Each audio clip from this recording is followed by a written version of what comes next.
안녕하세요 여러분. 더 빠른 델레 라이팅 클래스에 오신 걸 환영합니다. 오늘 시간은요 바로 오리엔테이션 시간인데요. 저는 여러분들의 델레 라이팅 공부를 도와드릴 ECK 교육 하스민입니다. 여러분들 델레를 치겠다고 결심하셨다라고 하면 이미 스페인어를 배운 지 조금 시간이 흘렀을 것 같아요. 아마 한 6개월 정도는 공부하시지 않으셨을까라는 생각이 드는데요. 공부를 하면 할수록 어려운 이 스페인어 자격증을 보겠다고 결심은 했으나 그렇게 마음처럼 쉽게 성적이 나오는 것 같지 않아서 속상하시다라고 한다면 저랑 같이 이 수업이 여러분들한테 꼭 도움이 됐으면 좋겠습니다. 자, 우선 이 오리엔테이션 시간에는요, 라이팅 시험이 어떻게 구성이 되고 우리가 이 작문을 어떻게 준비를 해야 될지에 대해서 간략하게 한번 살펴보는 시간을 가져보도록 할게요. 자, 델레 시험이라고 하면요. 여러분들이 델레 비싸다고 하던데 라고 많이 들어보셨을 것 같아요. Diplomas de Español como Lengua Extranjera. 자, 외국인이 스페인어 능력을 검증하기 위해서 치는 시험이고요. 유럽 기준에 참조해서 6가지 레벨로 구분이 되고 있습니다. A, B, C 이렇게 먼저 등급이 나뉘고요. 거기에 세분화로 1, 2, 1, 2, 1, 2 나눠져서 A1, A2 그리고 B1, B2 C1, C2 이렇게 6등급으로 나누어져 있습니다. 여러분들은 그 중에서 두 번째 레벨인 A2를 공부하고자 결심을 하신 거고요. 그렇다고 해서 초급이지만 우리같이 스페인어를 평소에 쓰지 않는 사람들에게는 정말 이 레벨은 굉장히 어려운 레벨이라고 할 수 있어요. 그 중에서 우리는 지금 이제 이 델레 시험이 독해, 그리고 듣기, 청해, 작문, 말하기 4파트로 구성이 되어 있죠. 영어로 치면 바로 토플 과정이랑 비슷하죠. 토플도 가격대가 굉장히 비싸고 준비하는 시간이 굉장히 오래 걸리는 것처럼 델레도 여러분들이 공부를 꼼꼼하게 하셔야 성적을 잘 받을 수가 있습니다. 그리고 이렇게 등급에 따라서 레벨이 올라갈수록 가격이 더 비싸니까 여러분들 심적 부담이 그래도 지금이 가장 적지 않을까라는 생각이 드는데요. 초급 자격증을 꼭 따서 여러분들의 스페인어 실력도 검증하시고 여러분들의 이 스페인어에 대한 결실도 맺었으면 좋겠다라는 생각이 듭니다. 너무 어렵다고만 말해서 여러분들이 크게 걱정을 하시는 것 같아서 희소식을 알려드리자면요. 이 델레 시험은 바로 짜잔 60%만 맞으면 합격을 할 수 있는 시험입니다. 100점 중에 점수가 몇 점 이렇게 나온다고 하면 우리가 더 큰 부담이 될 텐데요. 100점 만점으로 했을 때 여러분들의 점수가 60% 이상, 그러니까 60점이다 라고 하면 합격이라는 거죠. 그럼 여러분들의 마음이 어떠신가요? 조금의 부담이 줄어드는 것 같지 않으세요? 자, 그러면 델레 작문 같은 경우에는 시험이 어떻게 구성되는지 좀 더 본격적으로 말씀을 드려보도록 하겠습니다. 델레 라이팅 같은 경우에는요, 시간은 50분이에요. 50분이라는 시간 여러분들이 브레인스토밍하고 어디에 글 쓸지 고민하고 하면 사실 그렇게 길지 않은 시간입니다. 왜요? 과제가 3가지로 구성이 되어 있으니까요. 각 과제가 어떻게 생긴지를 알아야, 어떤 과제인지 알아야 우리가 그 과제에 알맞게 준비를 하겠죠. 자, 첫 번째 과제 같은 경우에는요, 양식이 있는 글쓰기입니다. 양식이 있는 글쓰기 어떤 것들이 있을까요? 자, 두 번째 과제는요, 서신 쓰기. 서신은 뭐죠? 편지글이죠. 편지글 쓰기니까 이제 오스댓 형태로 존댓말을 해서 편지를 쓸 것인가, 뚜 형태로 이제 친구에게 편지를 쓸 것인가, 이런 것들부터 먼저 고민을 해야 할 거고요. 따레아 트레스 같은 경우에는 이미지를 보고 서술하는 내용이에요. 꼭 이미지만 나오는 것이 아니라 따블라, 표를 보고도 서술하는 내용이 있기 때문에요. 그런 부분들에 대해서 정확하게 표를 보고 그대로, 그리고 이미지를 보고 그대로 내용들을 묘사할 수 있어야겠죠. 자, 먼저 양식 있는 글쓰기인 따레아 우노를 보시면요. 여러분들이 고민하고 걱정하실까봐 여기에다가 퍼센트도 적었어요. 퍼센테이지도 17%. 그러면 3가지 과제 중에서 부담이 조금 적은 과제네요. 어떻게 보면 여러분들의 워밍업을 도와주는 과제가 아닌가 싶은데요. 자, 양식 있는 글에 어떤 것들이 있는지 제가 여러분들한테 먼저 설명을 드려볼게요. 공고. 어떤 공고가 있죠? 안 그래도 뭐 아파트에 오늘 단수 있다고 공고하던데 이런 공고를 우리가 과연 쓸 수 있을까?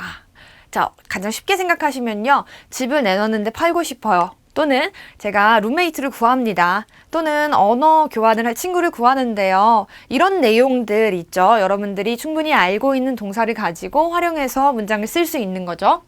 그리고 예약은요. 예약은 어떤 걸 예약하시죠, 여러분들? 식당 예약. 그쵸?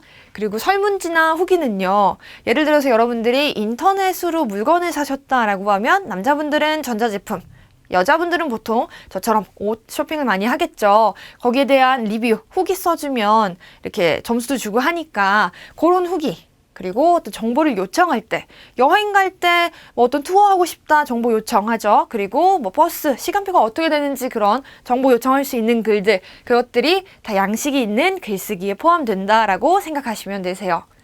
자, 그러면 우리가 이 글을 어느 길이로 써야 되는지도 우리한테 굉장히 중요하단 말이에요. 비중이 적었던 만큼 단어 수도 크지 않습니다.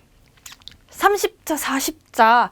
자, 이거는 이제 스페인어는 단어로 구성이 되어 있으니까 그 단어 덩어리로 세면 되겠죠. 근데 단어 수가 30개, 40개니까 한 개씩 세시면 안 돼요.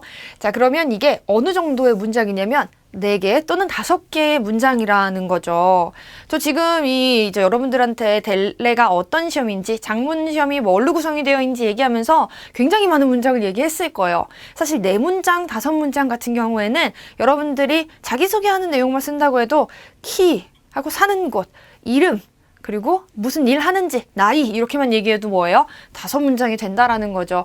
결코 그렇게 길지 않은 글이에요. 그래서 여러분들이 꼭 해야 될 것, 제시된 요구 조건이 3가지가 나옵니다. 여기에 뭘 하세요? 이런 내용을 포함시키세요 라는 요구 조건을 PD 확인을 하신 다음에 그거에 맞춰서 쓰다 보면 사실은 4문장, 5문장도 굉장히 부족해요. 간결하고 명확하게 쓰시는 거 잊지 마시고요. 두 번째는요, 서신 쓰기라고 말씀을 드렸죠. 이번에는 33%가 들어갑니다. 이제 약간 조금 부담이 되시나요? 자, 서신 쓰기는 편지 쓰는 게 다 똑같은 거 아닌가 라는 생각이 들 수도 있는데요. 어떨 때 편지를 쓰시나요? 친구한테 사과를 할 때, 또는 어떤 감사 표현을 할 때, 또는 예를 들어서 결혼을 한다고 친구들 초대할 때 엽서를 쓴다거나 이런 것들이 있죠.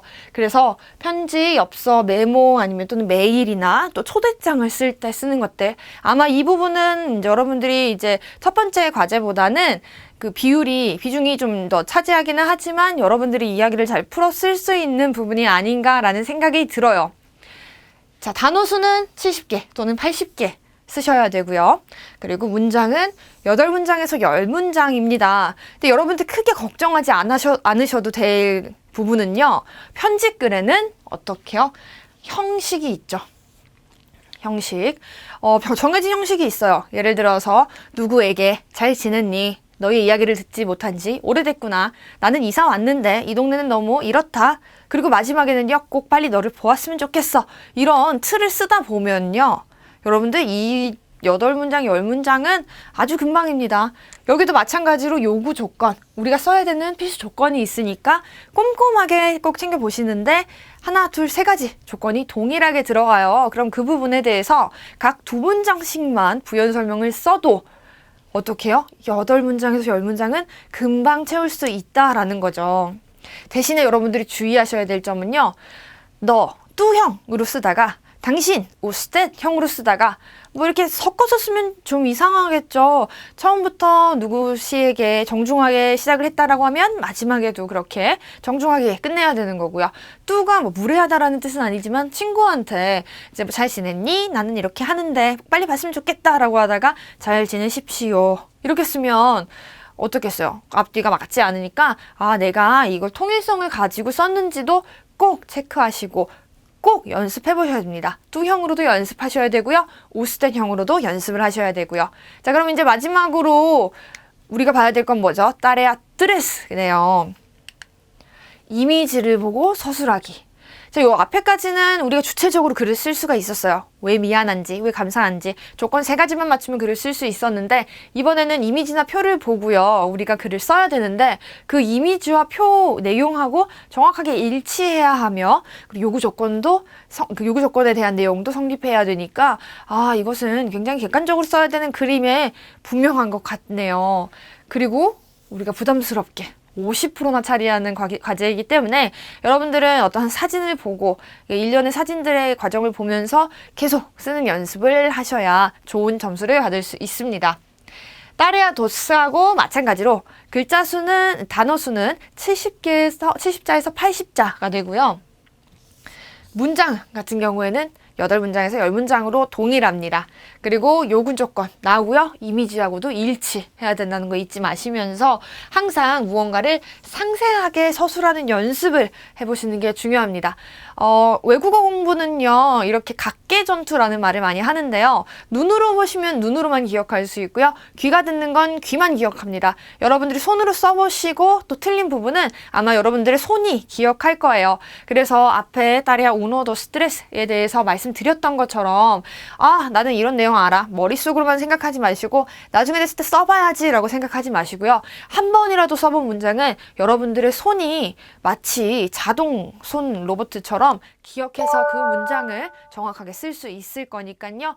꼭 쓰면서 연습해 보시길 바랄게요. 자, 따레아 이미지 스트레스에서 이미지를 보고 서술하는 내용들은 보통은 다양한 내용이 나오기는 하는데 어쨌거나 일기나 블로그에 글을 쓰는 것처럼 그 내용들을 편안하게 한 주에 했던 일, 한 달 전에 어떤 여행을 다녀왔는데 그 여행에 관한 사진을 보고 글을 써라라던가 아니면 어떤 사람 여러 가지 사진이 나왔을 때에 이 사람의 일생에 대해서 써라라고 했을 때 시간적인 흐름에 따라서 그 글을 쓸 수도 있어야 하니까요. 다양한 사진을 보면서 연습하시는 것을 추천드리겠습니다. 자, 그럼 여러분들이 이제 자주 하는 질문들인데요. 감점 요인이 뭐가 있을까요? 감점 요인은요, 단순하게 생각하시면 되겠죠. 여기에서 정해진 틀을 벗어나면 다 감점이란 말입니다. 자, 철자 당연히 틀리면 감점, 그리고 문법 틀리면 감점, 글자 수 제한시켜놨죠. 70자, 단어 수를 70개에서 80개 또는 30개에서 40개 정해놨으면 지켜야 되겠죠. 글자 수가 모자랐을 때에, 초과했을 때에는 가산점도 얻지만 모자랐을 때에는 감점이다라는 거 잊지 마셨으면 좋겠습니다. 그리고 문장 보호 여러분들 그 틸데 표시는 그냥 스페인어의 알파벳이라고 생각하시면 굉장히 편해요. 꼭 써야 된다는 거죠. 그래서 감점 요인들은 이런 것들이 있고요. 시간이 50분인데 여러분들이 이제 나중에 시험을 치기 전에 모의고사처럼 이렇게 연습을 하실 텐데 시간이 그렇게 많지가 않아요. 그래서 연습 용지가 있는데 여러분들이 이게 다 쓰신 다음에 옮겨 쓰겠다라고 하시면 말리지는 않겠습니다만 아무래도 우리가 이 델레 시험이 처음이고 하다 보니까 시간이 부족할 수 있어요. 그리고 팔이 굉장히 아플 수도 있어요. 그래서 바로 쓰시는 게 좋지 않을까라고 저는 추천을 드리는데 너무 불안하다라고 하시면 바로 쓰신 다음에 연습을 하고 쓰시는 것도 나쁘지 않고요. 이제 볼펜으로 써야겠죠. 그리고 검토 후에 간단한 작은 오류들은 이제 우리 옛날에 원고지 썼던 것처럼 이렇게 해서 위에다가 표시해서 고치실 수가 있으니까요. 이제 그런 것들에 대해서 너무 부담 가지지 마시고 연습용지에다가는 어떤 내용을 쓸지 약간의 브레인스토밍 정도만 하신 다음에 다 쓰고 옮기는 것보다는 이제 간략한 틀을 잡아서 바로 쓰기 시작하셔도 충분히 하실 수 있다라는 거 여러분들이 아셨으면 좋겠습니다. 자, 이 OT를 통해서 여러분들이 델레 라이팅 시험이 어떤 것들을 포함하고 있는지를 조금 아셨으면 좋겠고요. 그리고 제가 꼭 강조하지만 60%만 맞으면 합격할 수 있는 시험이기 때문에 물론 4가지 파트가 있어서 부담되는 거 저도 충분히 알고 있습니다. 하지만 여러분도 꼭 할 수 있다는 거 제가 말씀드리면서 합격을 기원할게요. 그리고 공부 열심히 하시기 바랍니다.